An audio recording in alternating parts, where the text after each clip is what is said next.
હું એ વ્યક્તિ છું જેને બધી જ વસ્તુ આવડે છે પણ અધૂરી. કહેવાય છે ને, jack of all trades but master of none. બસ કંઈક એવું જ છે. જે વસ્તુ આવડે છે એ આવડે છે, એના પર ક્યારેક ક્યારેક દિલ પૂરું લાગી જાય છે. ન તો હું આર્ટિસ્ટ છું, ન તો ફિલ્મ મેકર, ન તો કોઈ ઇન્ફ્લુએન્સર. બસ એક એવો વ્યક્તિ છું જેના ફોનમાં 20 અધૂરા ડ્રાફ્ટ્સ છે અને બધા ફોલ્ડરનું નામ ફાઇનલ છે. રોજ કંઈક નવું ટ્રાય કરું છું, ક્યારેક ક્રિએટિવિટી માટે તો ક્યારેક બોર થઈને.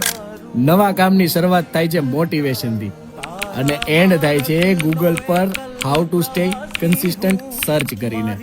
You all might be thinking કે હું ભાગી રહ્યો છું બધી જ વસ્તુઓથી, પણ નહીં, હું બસ રૂકવા નથી માંગતો. પહેલા તો લાગતું હતું કે બધું એક દિવસ સરખું થઈ જશે, પણ પછી સમજાણું કે બધું સરખું કરવું પણ જરૂરી તો નથી જ.